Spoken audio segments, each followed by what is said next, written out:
Unang-una, alam ng lahat na politika ang motibo doon sa sinabi, hinahanapan lang ng butas doon sa sinabi ni VP Sara. No?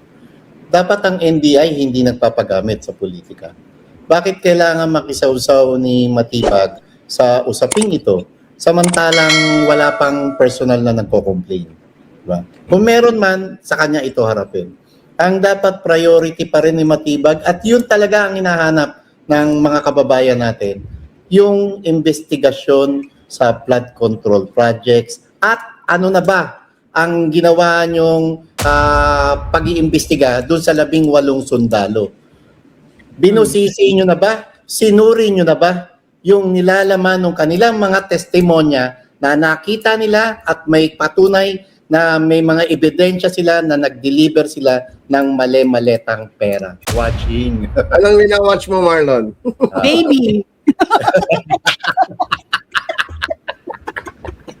Wala na naman tayong pupunta. Baliktad, parang ako binabantayan. Baby. Si Marlon ho, meron siyang, ano yung sa uncle, yung mga pansamantalang nakalaya tapos merong GPS. Ay, GPS. Ay, meron pong ganun si Marlon, pero hindi ho sa uncle niya. Ano bang uncle sa Tagalog? Hindi sa binti niya. Chuhin. Kung palipitin kita na chuhin mo ngayon sa chuhin mo. Ang aga, ibang klase Sabado nyo ha. Yung si Marlon kasi po, ang nakalagay sa kanya, nandun po, naka-dongle sa chastity belt niya. Grabe. Pero pa, hindi wala kayo napansin. Ang sinabihan lang ni Tita, mami ni Pam kanina, na be good, si Kuyang Ibi lang. Ako, yung nakikita sabihin. Tumutok dun sa gitna sabi. Parang pa sa camera, be good. Nasiko ko tuloy sa tagiliran si Mother. Ayun. Oy, good morning. It's a good way to start your weekend with laughter, with this kind of ang tawag, magaan na mood because ano ba ang isa sa mga balita ngayon, Kuyang Marlon? Nabasa natin. Nag-uusap tayo yung Pero ako, before that, no, yung Deng Vaxia case will go into full trial. Nabalitaan nyo na yon? It was said na it will go to full trial. Do you honestly believe that it should go full trial? Yes. Talaga? Because based on record, no, parang around 30,000 deaths because of Hindi naman 30,000. 35 nga ba yata yung nabasa ko Ganun ba? Pero yung nasa kaso kasi, yung nasa year nag-start. Sa Pinoy time to, mga more than 6 years, probably 8 years, more than 8 years. Ang catch dito, so hanggang ngayon, yung mga pamilya na nangungulila dahil nabiktima nung pataskol-daskol na pagpapabakuna ng Deng Vaxia. Hanggang ngayon, wala pa rin pala nakakamit na katarungan, na justice. Yun lang. Kaya kung magpo-full trial, ang tagal. Ganyan ba katagal? So, pangitain ba ito na posible na pagkakinasuhan na ang Martin Romualdez at iba pang mga malalaking isda, ganito rin katagal ang aabutin bago sila mahatulan o maipakulong ng tuluyan? Ganun talaga yung justice system natin, Marlon. If you remember, 2012 na-impeach si Justice Corona and I think a year later or even less than a year later, sinambahan siya ng kaso, civil forfeiture doon sa Sandigan Bayan and anti-graft cases, no? Na-resolve lang yun in 2022, 10 years later, kung saan patay na si Justice Corona because he died in 2015 ba yun? Yeah. Sorry, I just would like to correct, no? Saan ba galing yung 35,000 ko?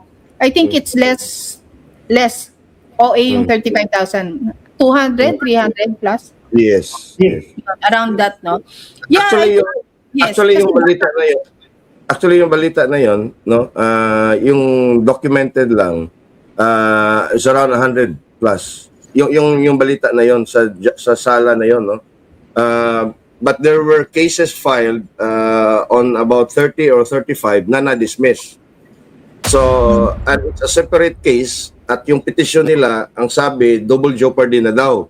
Kasi napagdesisyonan na yan on the previous case. Sabi ng huwes, hindi. Kasi iba to. Kasi ibang biktima to. It was a continuing crime. Correct. Even with the knowledge of the perpetrators, no, na masama yun. Oh, parang ganun. Yon. Kuyang may hater sa Facebook page mo. But anyway, yes, I think, Ano yan, naka-assign sa akin yan na. Dalawa yan sila eh. Na talaga. mga trolls, oh. Pero yung balita pa na ano din na nabasa ko, meron daw inihahandang kaso itong si Attorney Matibag ng NBI against the Vice President na naman. Anong Parang kaso doon? three counts or 2 counts of grave threats and 1 count of inciting to sedition. Sino yung 3 counts sa grave threats? Kasi daw yung threat nila is 3 eh. 'Di ba? Bongbong, Lisa and Martin. Doon sa yung sa video. Oh. What's your take on this? Kung conditional yung threat eh.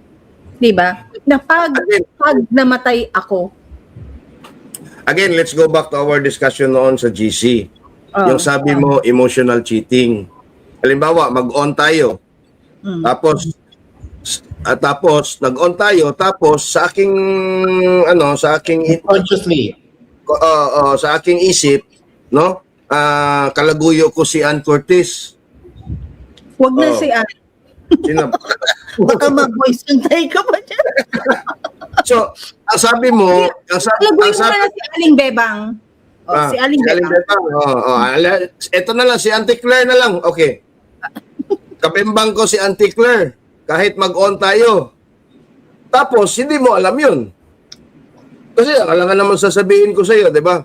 Ngayon, nalasing ako. Tapos sinabi ko sa'yo, tangina Pam, nung isang gabi, ang nasa isip ko, nagbembangan kami ni Auntie Claire. Oh. So pag mag-on tayo, Pam lang tawag mo sa akin? Alangan naman, babe. Alangan naman, babe. Hindi ba emotional cheating yun? But there wasn't cheating committed physically. Okay? Ganon din yung because a crime should be overt. There should be overt action nakikita. Kaya for example, yung murder, merong frustrated murder, attempted murder, murder in itself. Wala naman sa batas na merong murder in your dreams. or imagined murder. Wala, hindi yan krimen because there should be an overt action. Diba? Well, tama. Now that you relate it sa sitwasyon na yon, I will have to agree na emotional cheating is, it depends. Hindi ko siya papakawalan na it doesn't exist. It exists somewhere else but not in this case. Ayun na nga eh. Ako lang naman yun. Analogy lang yun. Si Marlon, matagal na reporter to eh. Matagal ito sa journalism field. Meron ka na bang nakitang kaso doon, Marlon, dahil inimagine ang krimen at nasampahan ng kaso? First time ito sa akin. First time yung narinig ko. Yung inahalimbawa mo, kuyang na halimbawa na bembang mo, si Auntie Claire. So, kasalanan na ba yun? Pinaka-basic lang na example dito, di ba yung adultery? Na kailangan, nyari, si Mister, nahuli nga si Mrs. na nanlalalaki. Pero para makasuhan mo yan, kinakailangan maaktuhan mo sila. Hindi. Exactly. Maaktuhan mo sila na nagtatalik. Pero kung naabutan mo lang sila na magkasama sila sa isang kwarto, hindi yan. Diba? Maliban na lamang kung nasa isang kahiyayang sitwasyon. Pero matagal na labanan to sa korte. Kasi paano mo i-justify na talagang napendeho ka? Na talagang dapat kasuhan ito ng adultery. Okay, when does he plan to do this? Si Attorney Matibag. Ewan ko, kasi nakahanda na daw. And then, pag nakahanda na yung criminal information or yung... Kasama yan sa affidavit. Kasama yan sa kondisyones bago ibigay yung pwesto niya bilang NBI Director.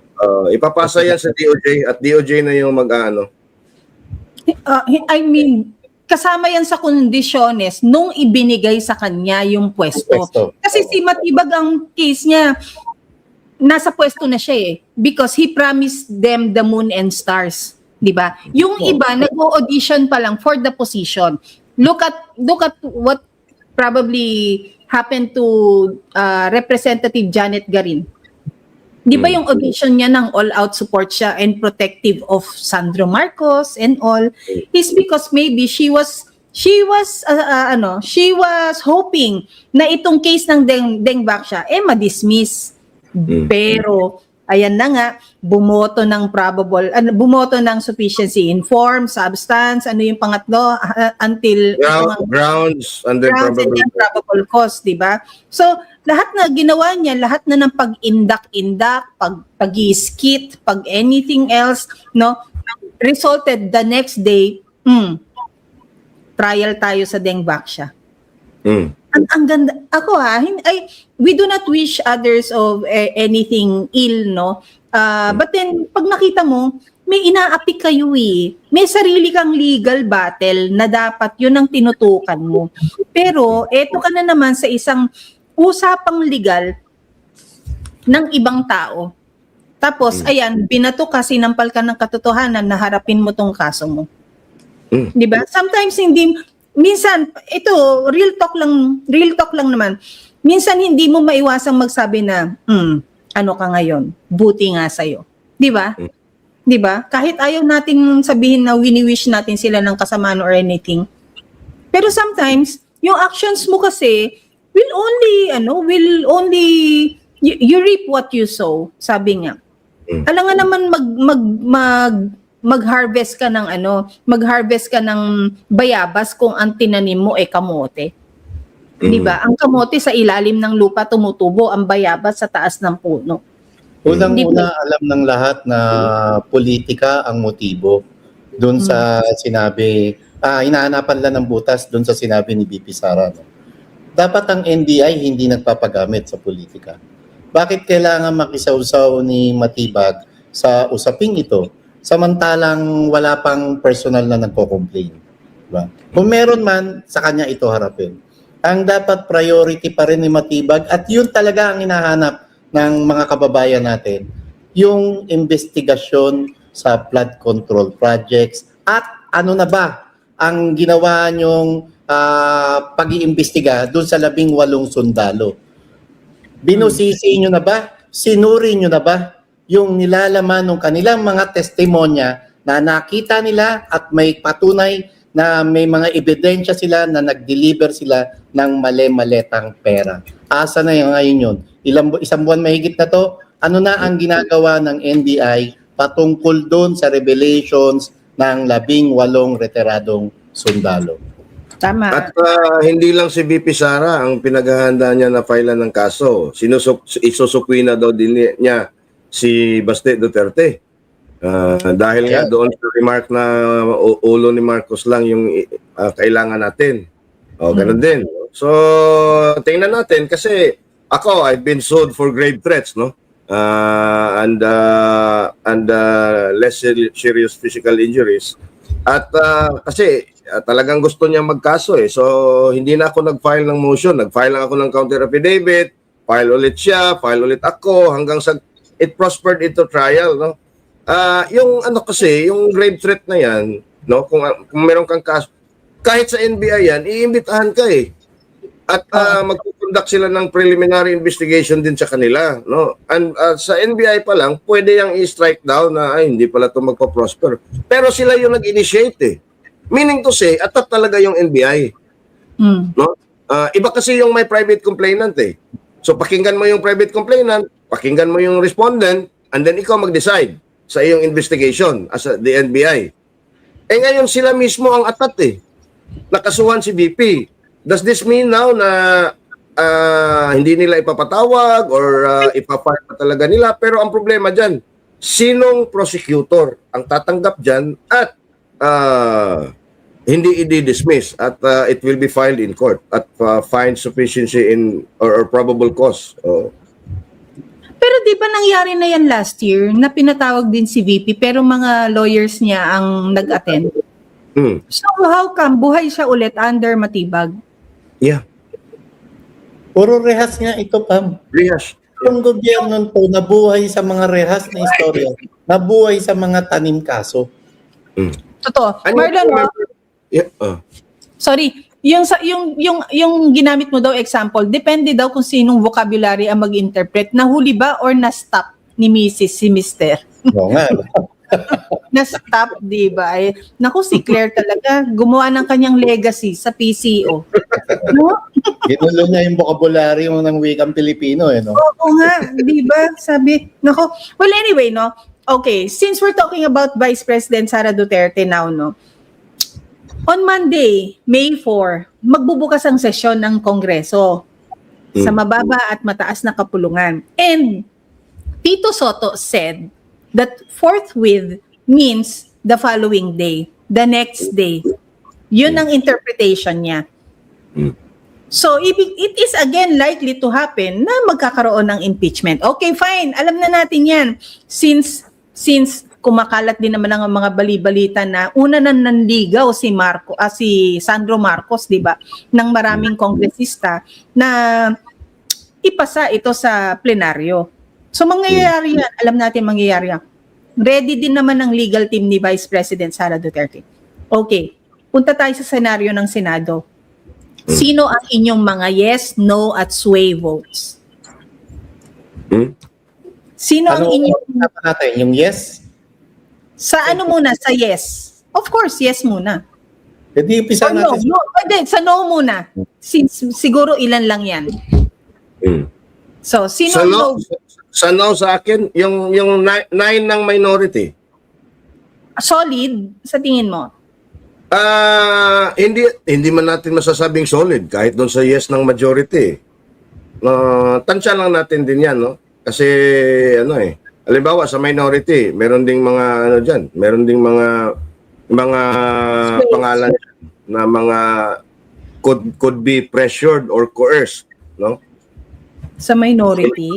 Bago natin umpisahan yung umpisa muna natin kay Senator Bato de la Rosa. Malamang ko, no? No. Eh, paano kung hindi siya magpakita? May karapatan ba siya bumoto bilang senator judge? Yes. Yeah? Yun muna ang tanong doon. Pwede Yeah, ba pwede. siya bumoto to impeach or not to impeach the Vice President?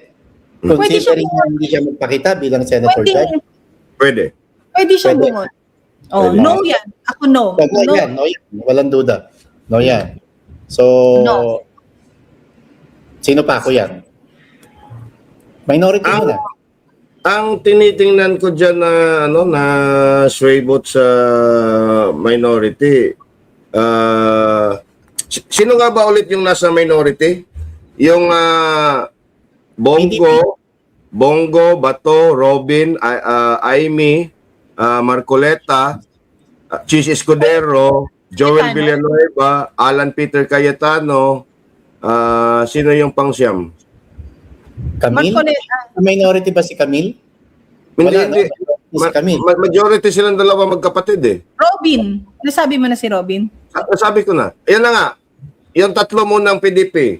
Robin Padilla, Bongo, Bato, Marcoleta, Aimee Marcos, Alan Peter Cayetano, Jinggoy. yung pala, Jinggoy, Cheese, at saka Joel Villanueva. So, 9. 9 yun. 9. Pag 9 kasi, nag-no, acquitted na. So yung 15 sa kabila, kailangan nilang kumuha ng isa from the minority. Because you need how many votes to 16 to convict. 16 votes to convict VP Sara. So kung 9 tama. Pero ang tanong kasi diyan is before we name names, no, saan manggagaling ang sway votes? Ang sway votes are those likely to say yes but instead said no, or are supposed to say no but instead said yes. Yun ang Okay. sinabi ng sway eh. If we look at the numbers alone, we do not consider the voting yet. If we consider the minority na boboto against the impeachment, no? they will vote to acquit. They have the numbers kasi siyam sila eh. Meaning to say, they don't need a sway vote from the majority to transfer to the minority. Therefore, the majority needs the sway votes from the minority. Meaning to say, liligawan nila yung minority hoping that they could get one vote to transfer to the majority. And that's assuming na yung kabuuan ng 15 sa majority will vote yes to impeach. Okay? Pag merong isa dyan na hindi boboto, kahit nakakuha sila ng isa from the minority, 15 pa rin sila. Kulang pa rin ng isa. Diba? Kasi sa akin, sa assessment ko na personal anim lang ang solid na no. 6 from the minority ang solid na mag-no. 3 ang pwede ba mag-abstain? Pwede. But an abstention is also counted as a not guilty vote. It's a no. It's a no. Practically, it's a no. Ay, yun ang question ko sa mga ganyan eh. Yung nag-abstain, alam nyo naman na it is equivalent to a no. Why can't you say the words no? The word no. Why can't you just say yes or no? Or the word yes. Diba? Or the word yes. Di ba? Bakit kailangan abstain? Because you don't want to explain yourself anymore? Ako basta solid ako sa 6. And Sino yung 6, Pam? I think for me lang sa akin, ang sinasabi ng aking puso, ang solid na no, bato. Okay. Jinggoy.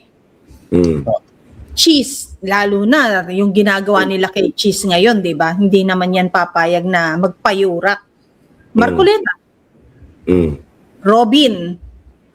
So, 6 na ba yun? Oh. And Aimee, of course. Yes. I mean, Is the chance for Aimee not to redeem herself but to prove that her friendship is as genuine as she proclaims it with Bibi Sara. Diba? So, Bato, Jinggoy, Cheese, Aimee, Marcoleta, Robin. Sila yung solid no ko. Sila yung Paano solid- mga bilyar, Pam? Ha? Paano mga bilyar? ano yung Cayetano? Sige, bilyar muna. Ano na pag-usapan natin? Alan o bilyar? O bilyar muna, Pam. Ako, Villar, for me, ako. Villar will likely say yes because at risk yung negosyo. May mga nakatutok na ano, no? At risk yung negosyo. Ako, between the brothers at mga magkakapatid, no? Brother and sisters, no? Yung Cayetano and Villar, they will split the vote. Isa sa kanila mag-no, isa sa kanila mag-yes. Most likely to say no is Camille because tinaas yung kamay niya eh. Yeah. And Oh, then, ganun din sa Estrada. yeah. Magno si Jinggoy, mag-yes si JV. O, sino sa kanya? Ang Tulfo, solid, yes. Solid ang tulpo, yes. Pero dun sa Tulfo? kapatid na Estrada, Ercito, si Jinggoy, hindi dahil para mag-split yung magkapatid. Eh. Given na natin, alam natin ang loyalty ni Jinggoy ever since sa mga Duterte. Ramdam natin yan. Hindi nagsasalita yan, pero si Jinggoy, knowing him, talagang hindi at inendorso din yan ni BP Sara. Yung kay JV, posible na hindi bumoto siya pabor sa impeachment kay BP Sara. Kasi sa pagkakaalam ko, hindi siya yagan, inendorso rin ba ni BP Sara? Noon. Ako si JV likely to abstain. For me, Mag-abstain? JV will likely abstain. Pwede. For me. Oo. But that Tano ko yan. Sige, Pam, JB muna. But again, with JV, when you abstain, it's saying no. Di ba? Ikaw, kuya, sa mga Cayetano. Cayetano mag-split vote nga yan eh. It's a political strategy. Who will be the bad cop? Mag-yes nga si Mark. Magno si Camille. Cayetano. Cayetano eh. Cayetano, magno si Alan, mag-yes si Pia. Yeah. Minority leader si Alan. Vulnerable ang isang Alan para mag-sway vote. Mm. Considering si Alan nung 2016 vice presidential debate, halos duruin niya talaga at halos talagang pinahiya niya ang Bongbong Marcos. Di ba? Ayagan niya sinabi na ninakaw niyo na nga yung pera ng taong bayan, pati ba naman yung oras dito sa debate na nakawin mo? Di ba? Pero sa mga retrato na naglalabasan for the past months, nasan ngayon ang mag-asawang Alan? Kasama si Mayoral Lani Cayetano. Di ba? Laging kasama si Lisa Araneta Marcos. Tapos, alam din naman ng lahat, nasa kasaysayan to, nung karera sa pagiging speaker, ang minanok ni Vice President Sara Duterte ay hindi isang Alan Peter Cayetano, kundi ang manok niya at ang gusto niya maging speaker ay si Speaker Lord Alan Velasco. Tama. So, aminin natin o hindi, maaring hindi ganon ka-super close ang Alan Cayetano kay Vice President Sara Duterte, pero close siya kay PRRD, kay Tatay Digong, kasi siya naman talaga yung running mate. At siya yung ginawang Foreign Affairs Secretary, at talaga namang all throughout dun sa 6 na taong panunungkulan ni PRRD, katulong at katuwang ng Duterte administration ang isang Alan Peter Cayetano. Ang problema lang, hindi sila super close ni Alan Peter Cayetano at saka si VP Sara Duterte. What's your take on Joel Villanueva, Kuyang? Joel is for me, no, he will be voting against the conviction, no. Acquittal 'yan kasi he is not a re-electionist senator. Tapos na yung kanyang 2 terms in 2028. So wala siyang I don't know if he's running for a lower office, no. Pero si Joel Villanueva, he will probably vote on principle and in his conscience. That's I think, no. Pero balikan natin, no, Marlon at Pam, hindi natin fina-factor kasi yung party politics tsaka yung mga oligarko behind all these politicians, no. Yeah. If you look at the Senate lineup now, sino ba ang mayorya diyan? Anong partido? It's the Nationalist People's Coalition. NPC. Nationalista, yun ba sila? Hindi, Diba? Nationalista is NPC, Villar. correct. Nationalista is NP of the Villars. NPC, Nationalist People's Coalition, is Danding Kuhangko and Ramon Ang. Are they the Yes. Oo nga, no? Oo nga pala, Kuya. Tito Soto is NPC. Ping Lacson was NPC and then he ran for independent as sa senador in 2025. Chis Escudero is NPC. Alan Peter Cayetano is NPC. No, NPC Alan, Nationalista Party si Alan. NPC si Laurel, Nationalista Party si Alan. Di ba doon pa nga napintasan ang mag-asawang Manny and Cynthia Villar? Kasi nung vice presidential race, nung 2016, 3 nationalista party yan, zona libre yan, na tumatakbo sa pagka-vice presidente. Ang NP na tumatakbo as vice president, si Alan Peter Cayetano, Sani Trillanes, isang NP rin. Independent ang nakalagay. NP. Nationalista party sila pa. Nationalista. I don't know ngayon ang latest, pero NP. Independent 2021 to present. Nationalista Party 2005-2021. Si Alan Peter Cayetano. So hindi na siya NP, pero hindi rin siya NP. Oo, ano siya ngayon? Independent siya ngayon to present. Okay. Yeah. Okay, we said our no votes and possible sway votes. Syempre, natitira dyan yung yes na lang. Unang-unang yes na yes, of course, yung Senate President mo. Di ba? Tito Soto. At saka yung mga dilawan. Kiko and Bam. Yeah, okay. But, okay, let's identify the yeses, no? Bam Aquino, tama ka. Pia Cayetano, because ang mag-good cap si Alan. JB Ejercito, because ang mag-good cap si Jinggoy. Si Gatchalian. Oy, oligarko yan. Oh? Well, they have the no? Kasi yung kapatid niya ngayon, di ba, si Rex Gatchalian, DSWD yan. Huwag kalimutan nung history. Noong 2022, nung hindi pa nagdidesisyon na tatakbo ng Vice President ang Sara Duterte at marami pang nag-uudyok sa kanya na tumakbo bilang presidente para kalabanin ng Bongbong Marcos, ang talagang personal na nag-a-apply at hayagan niyang sinasabi sa publiko na nag-a-apply siya bilang running mate ni BP Sara ang isang Win Gatchalian. Dahil magkaibigan daw sila. So, tingnan natin ngayon. Kung mag-yes siya, talagang ganyan. Utak kapitalista. But I think he will say yes. Of course, Risa Ontiveros will say yes. Oh yeah, Risa. Lacson will say yes. Yeah. Lapid kaya? Silence means yes. Tama. Silence is yes. Lapid. Siyempre, Pangilinan. Of course, Soto. Erwin Tulfo, 10. 11, Raffy Tulfo. Ma'am, break lang tayo muna kay Erwin Tulfo. Wait. Yes, posible, no? Pero, sino ba nagbigay din ng break sa kanya? Di ba, mga ang PRRD? Sana tingnan nyo ni Senator Erwin. Wala na yan. You got the break. If you, kung nalagpasan mo yung break, bakit lilingunin mo yung nagbigay ng break sa'yo? So, hindi na uso yung, hindi na uso yung, utang na loob?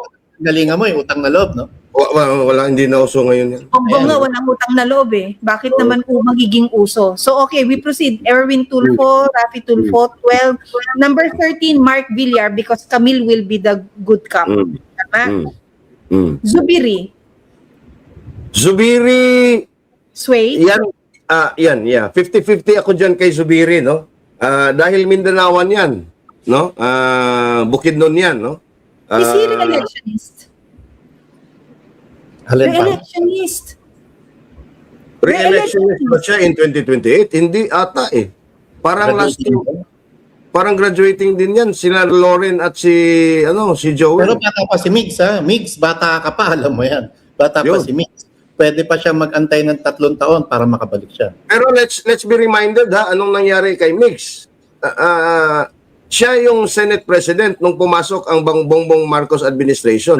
Correct. Tinanggal siya dahil doon hindi niya na-control yung mga investigation doon sa committee ng Senado, lalong-lalo na sa dangerous drugs and public order ni Bato nung kay JM no, nung kay Agent Morales.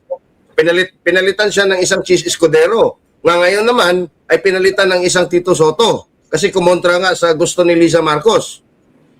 So, yun. Re-electionist si Migs, sabi ni Clifford Baluarte. Re-electionist pala si Migs. Okay. And then likely to say, likely to say no siya, no? Likely to say no. Ako rin, may gut feel ako na mag-no-no yan. At kahit, alam mo yun, basta nakita ko naman, may prinsipyo paninindigan yan. Kasi, nung nagdesisyon na nagkaroon ng dayaan sa pagitan nila ni Aquilino Coco Pimentel, nag-resign yan. Yeah. Dahil sa prinsipyo. Saka siya bumalik. So, ngayon, Migs, maliban doon sa akin, yung mga kababayan mo sa Bukidnon, Allen, Pam? Mukhang mag-graduate na si Migs kasi yung term niya nagsimula noong 2016 pa.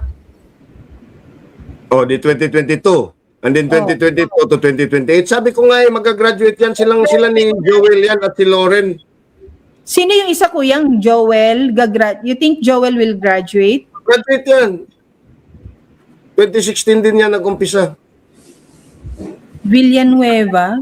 Kasi Lauren. 2016 nga rin. So, ang mga termer ng 2016, Villanueva, Zubiri, Lauren. and Ontiveros. Ontiveros. Tsaka si Lauren. Wait, I'm looking for Lauren Legarda. 2022 lang si Lauren. Ganun ba? 2022. So, si election Ontiveros pala ang gagraduate. Kaya nga. Desire. Yeah, the desire to run for president. Okay. Okay. So, of course, we have a name, imposible naman kasing ignore. Meron tayong hindi binabanggit na pangalan. Si Senator BG. Mm. No comment. Ikaw, kuya. Niniwala ako, no. Magnono yan.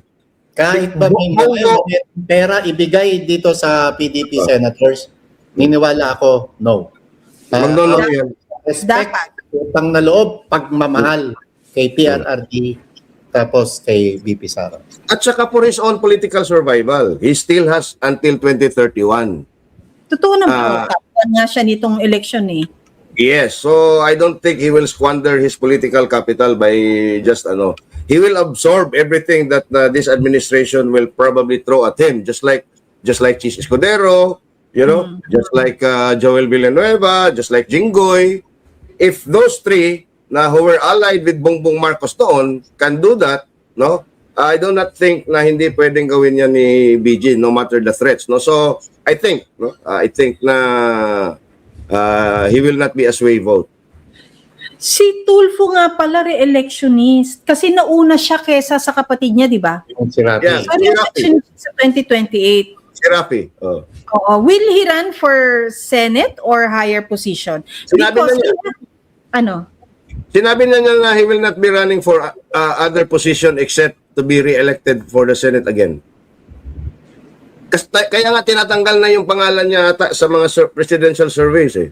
Kuya, ilang beses na rin sinabi ni Lenny sa mga interviews niya sa radio and sa mga vloggers sa TV na hindi na siya magna-national. Do you believe someone who will say no now cannot say yes later? Well, Because remember, even Vice President Sara Duterte said no. PRRD also said no, but then sila yung mga buzzer beater ng COC filing eh. Yeah, but if you have to remember, if you look at where they're coming from, Tulfo is a senator, never been an LGU executive. You look at Sara, you look at the PRRD, nagiging mayor yan. Ang strength nila is LGU, executive. Diba?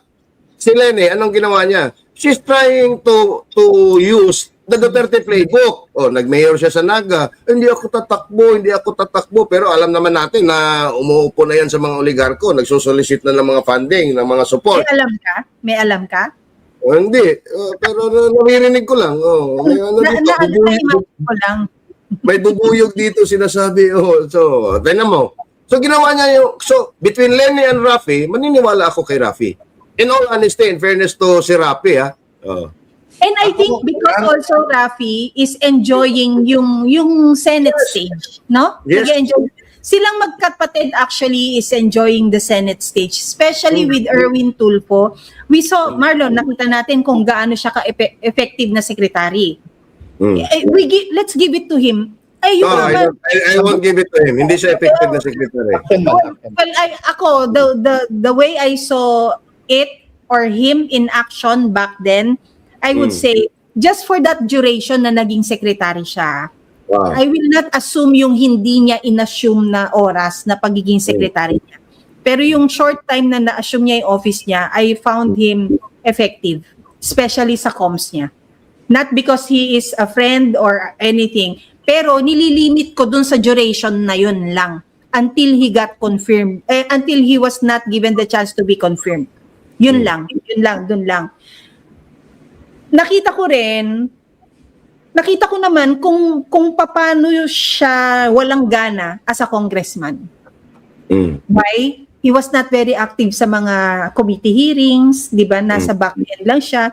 Tapos, he allowed himself to be used by tambaloslos and all. So, I think that was not him. Minsan ganahan, sumapit pa dun sa salitang bendalo. That's why yung bendalo kasi Senate na eh. Marlon. Sa Senate. So, no, what I'm trying to say is hindi siya masaya nung congressman siya. But now Hindi rin siya masaya ngayong senador siya? No, because now I'm saying na masaya siya ngayong senator siya because all out na siya. Kasi nga nung congressman siya, hindi siya active sa mga committee hearings. Wala siyang papel moments. Ngayong senator siya, ang dami niyang papel moments, even to the point na sumablay siya. And that means him enjoying the Senate stage. Enjoying the Senate stage does not necessarily equate that he is an effective senator. Ang If he was enjoying nag-e-enjoy siya. If he's enjoying the Senate stage, he is now the new chairman of the Senate Committee on Foreign Relations. We have a crisis of international magnitude, geopolitical upheaval. Nasaan ba yung isang Erwin Tulfo bilang isang chairman ng Senate Foreign Relations Committee? Ano bang ginagawa ng kanyang committee in terms of legislation para ma-address yung crisis brought about by this international events? Oh. Kung alam mong dyan ka papalpak, bakit dyan ka mag-e-enjoy? Ano ang optics niya? Di ba ang optics niya, nag-courtesy visit siya sa ambassador ng China? Mm. O kung doon, walang scrutiny ng public eye, then he's still enjoying it. Well, I'm not here to lawyer for him. I'm just saying na iba yung premise mo sa premise ko nung pag-e-enjoy niya sa Senate stage. Okay. Yun lang. And then again, if you refer it to Rafi, tama ka, Rafi will likely be true to his words that he will just run for re-election as senator. Tama. Yeah. Tama. Yeah. Pero with our assessment ng yes or no, Lalong-lalo na may mga ugong-ugong doon sa raid doon sa yung sa bar doon sa inamay. na ano, na part owner or patron? Patron, di ba patron tequila yon? Patron. Patron. Patron ang pronunciation ko, bakit ba? English ka Spanish ako. So, patron. Ikaw na yung Spanish na ganyan. Wala. Sandali. Makapagdorang na. Para Spanish kung Spanish. No, okay. We said our yeses. We said our assumption kung sino yung mga yes, sino yung no, sino yung sway. Yung kay Loren Legarda. Yes. Pag-usapan natin. NPC siya. NPC, Blooded NPC siya. Okay, NPC siya, Loren Legarda. May anak siya ngayong may pinaglalaban. Kung gagraduate si mother, ang iho-hold mo ngayon ng direction mo, yung anak mo. Bilang ina, kailangan mabuting ehemplo ka sa anak mo. At gagabayan mo ang anak mo. Tama? At gustong tumakbo bilang gobernador ng Batangas, si Leandro. Okay. And so I think Loren will abstain. Pwede. You think? Pwede. Si Loren, ganyan yan Just not to say yes because that is being directly DDS. Ay ngayon, 'di ba, pag nandun ka sa kabila, regardless kung gusto mo neutral ka lang, hindi. Ang hatian ngayon is DDS ka o DDH ka. Walang gitna Ang ibang calculation din kasi diyan, Pam, halimbawa, yung trial mag-umpisa, let's say mag-umpisa sometime in May or early June. Halimbawa, the trial will probably last around 3 to 4 months, that's after the SONA, nasa mga September na ata yan, kung titingnan mo, so by September, Pag ikaw ba nag-yes, September na yan, end of the year 2026. The following year, 2027, it's practically election year. So, pag ikaw ngayon nagdududa kung buboto ako ng yes kasi may nakahang na sa akin o nakatutok dito, ika-calculate mo yan. What can be their legal options na habulin ako in the last 2 years between 2027 and May of 2028. That's practically a year and a half lang. Okay? Ang filing is October of 2027.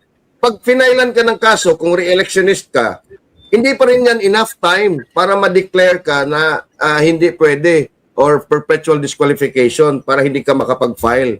Or it's not enough pa rin to convict you of a crime. Kasi mahabang proseso yan Tingnan mo with what's happening right now. So, I think, kino-calculate din nila yan, And I think some of these senators, that's why they are holding their cards very close to their chest para hindi makita ng administrasyon ano yung totoong boto nila. At makikita lang natin yan doon sa botohan talaga, if ever it comes to a vote, doon sa Senado as an impeachment court. Last minute yan. Hindi yan ite-telegraph. Yung mga sway votes, ha? Yung mga sway votes. Sa sway. Huwag natin kalimutan yung factor ng Iglesia ni Cristo. Yeah, there you go. Aking factor, ang Iglesia ni Cristo. Hindi lang dito sa impeachment court na Senado, kundi dito pa lang sa Kongreso.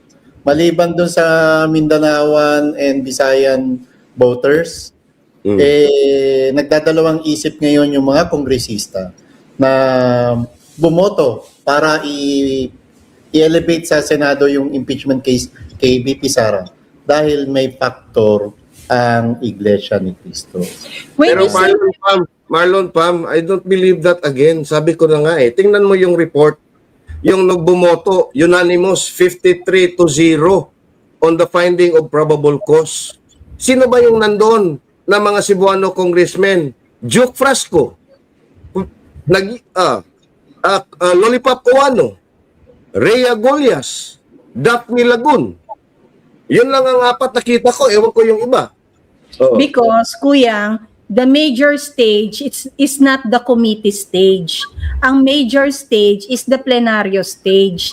Diyan sila ngayon magfa-factor in ng mga factors. And when you say Marlon factor ng Iglesia ni Cristo is because una nang nanawagan ang grupo ng Iglesia ni Cristo, mga kapatid natin dyan, na hindi sila pro-impeachment. Yun yung sinasabi mo, Lon?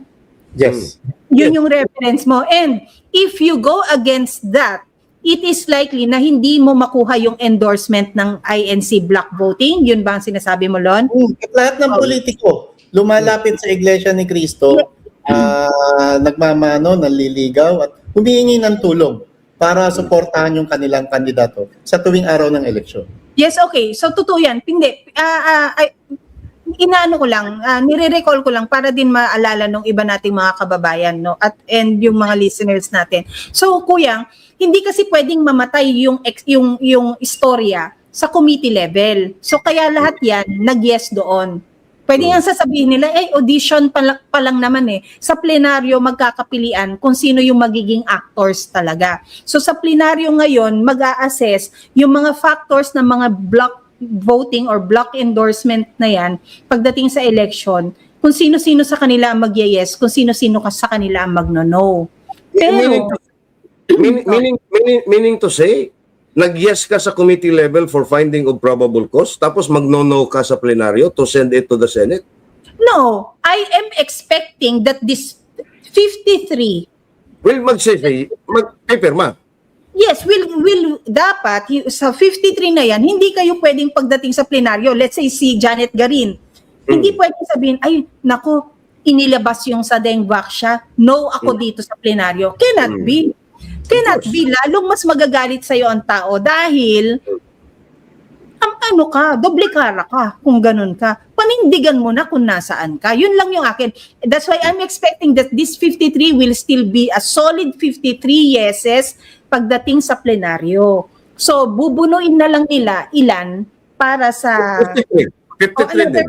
Another 53 kasi 106. Another 53 dyan sa plenaryo para mapunta sa Senado. Kaya lang, is it gonna happen na walang boto sa plenaryo? Ang alin? Itong endorsement sa ano? Last week sa information ko, Pam, walang boto pero dahil nga doon sa gapang Information.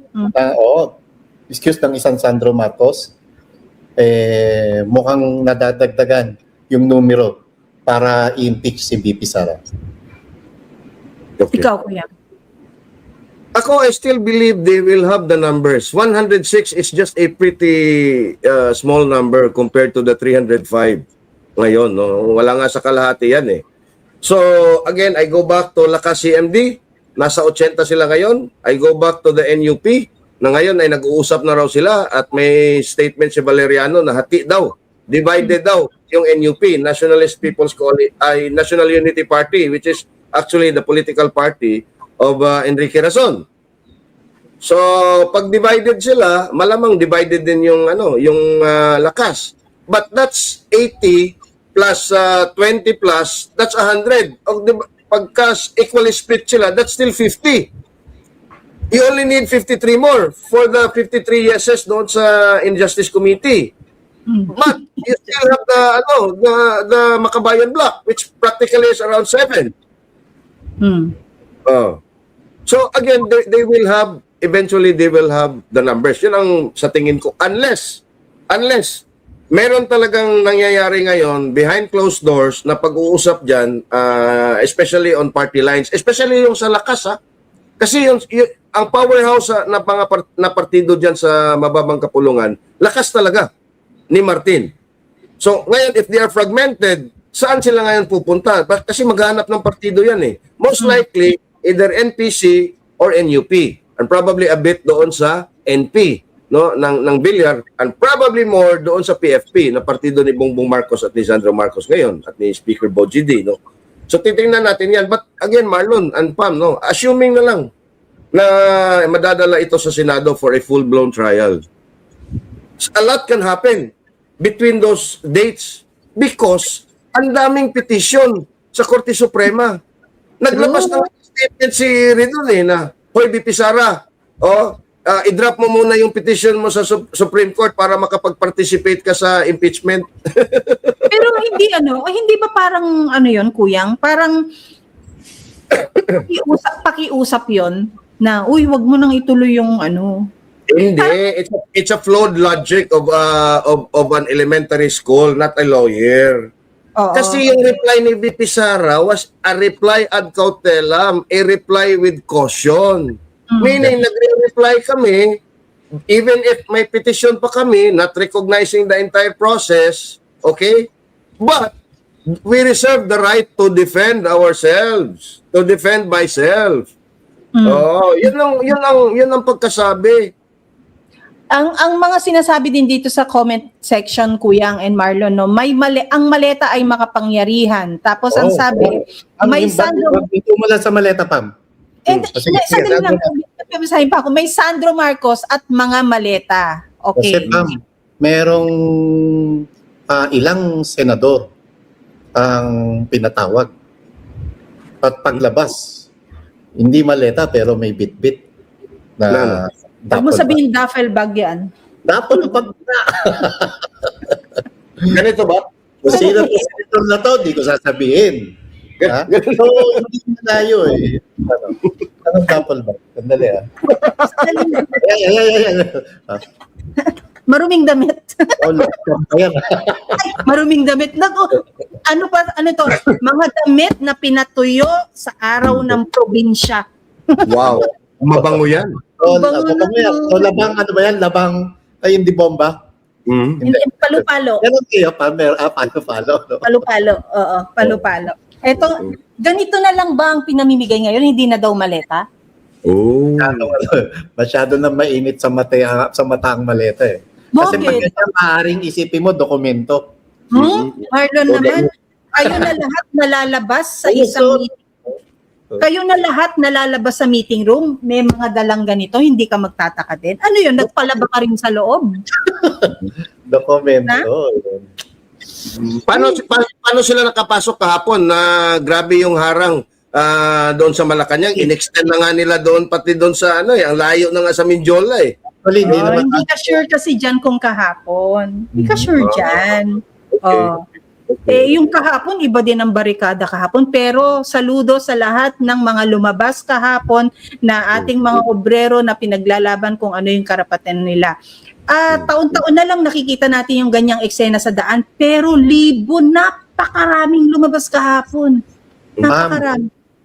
Ito lang ang administrasyon na ito na pinagdiriwang yung araw ng manggagawa na walang ibinibigay na regalo para sa sektor ng mga manggagawang Pilipino.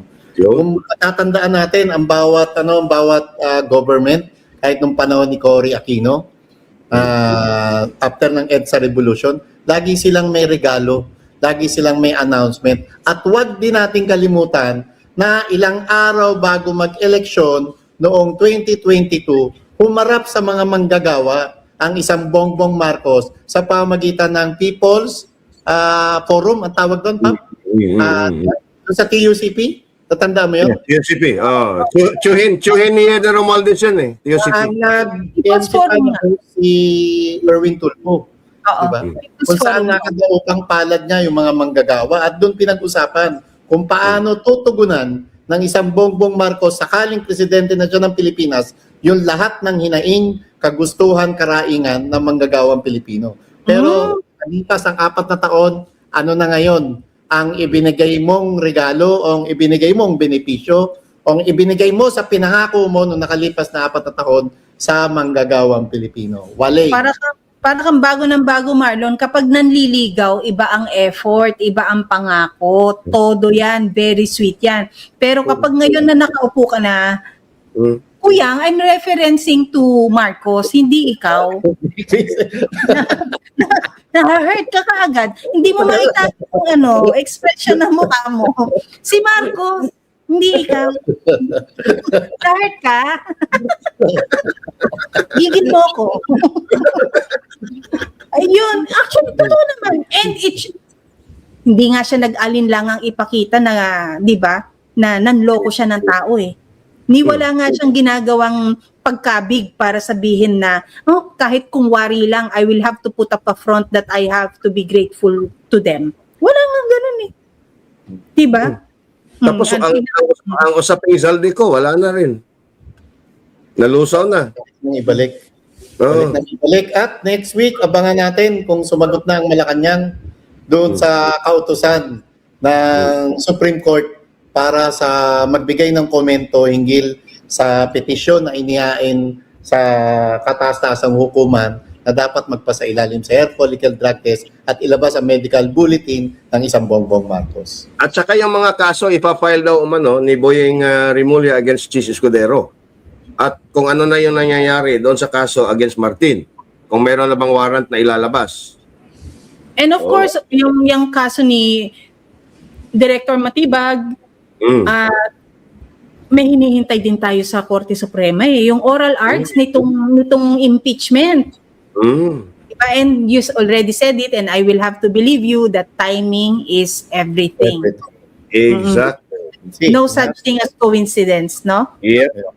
Timing. So, we will see kung paano maging nasa panig ng maraming sambayanang Pilipino ang Korte Suprema.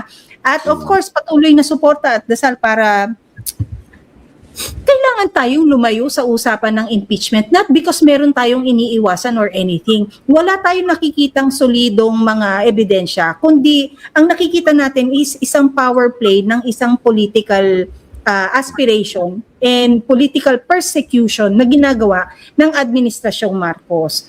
Ang daming gutom, marami nang talagang hindi na maka-afford. Umiiyak na ang ating masisipag na mga jeepney drivers, TODA drivers, yung mga truck drivers, pahinante natin na yan, dahil hindi na nakaka-afford ng gasolina. Di ba? Kailangan natin bumalik sa usapin na pangsikmura, hindi ho usaping pampolitika. At hindi pa yan, ma'am, hindi pa yan ang mararamdaman. It will only get worse, no? It will only get worse. Hindi pa yan. Look at yung inflation rate natin was 5 point something compared to 4.1 in March. Okay? Economic growth ganun din, no? Lalong lalong bubulusok yung ating GDP growth, no? And then yung effect nito sa food. Yung food inflation. Kasi ang inflation ngayon, tumaas yun, ang biggest component dyan was just fuel eh. Kasi hindi pa na-feel.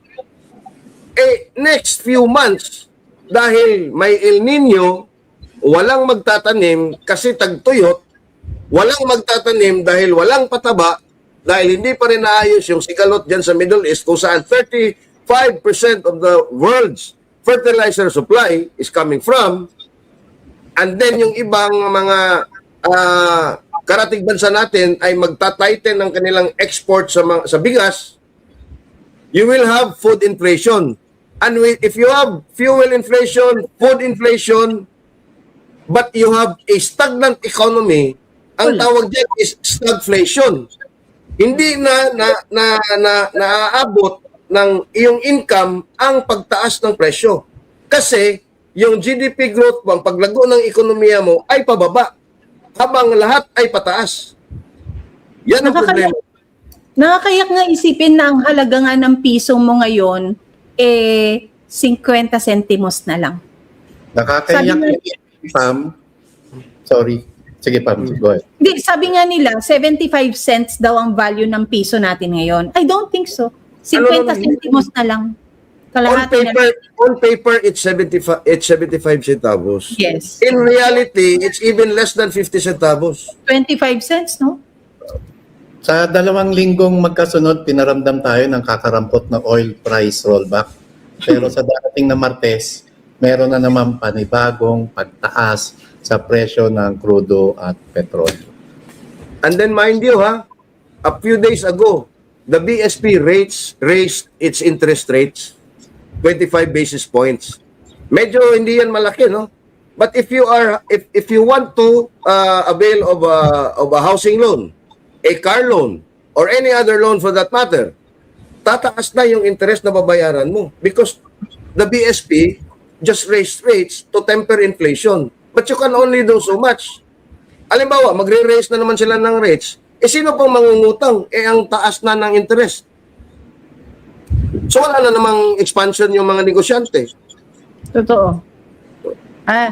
Tapos andyan ang tutok ng gobyerno, administrasyon ni Marcos ay nasa impeachment. Ang layo-layo sa dapat na ina-address niyang kumakalam na sikmura ng mamamayang Pilipino. Exactly. Presidente yan, Presidente yan. And he has 2 years left. Hanggang paanong paraan pa rin niya tayo bubudulin sa natitirang 2 taon niya. Wag na nating at magpapabudol pa ba ang That's the question, kuya, magpapabudol pa ba tayo? Magpapabudol pa ba tayo? So we'll see, no? Again, maraming salamat po. Nag-message po si Attorney Vic at nagpapasabi na pasalamatan ang Hong Kong team ng mga OFW. And of course, may dumayo kasi na taga Macau din, si Alma Yulo Mamosto, isa din sa ating admin dito. Kasama, of course, saludo sa'yo, OFW hero, no? Hindi ka namin hindi pinapansin. We appreciate you for staying and for still believing in us, no? Maraming salamat mga Hong Kong OFW sa susunod. And kay Ma'am Alma, congrats din. Graduate din yung anak niya. Nakita ko. Ay, congratulations! Congrats. I think si Rowena ba meron din gumraduate? And of course, Rowena, no, you're such a sight to behold na nakita at nakilala mo si Attorney Vic, nakapagpapirma siya ng kanyang Kingmaker book. And sa lahat din na nakapagpapirma ng Kingmaker book, natutuwa kami para sa inyo. And iba din yung iba din yung pag nandun talaga yung tao, actual, present for our OFW friends, no? Ina-address yung mga concerns nila, questions nila, kalituhan nila, pag-aalala nila. So, maraming salamat din, of course, kay Attorney Vic Rodriguez for taking the time. Hindi biro, kuyang, hindi biro ang pamasahe ngayon times 3 times 4 po. Yes.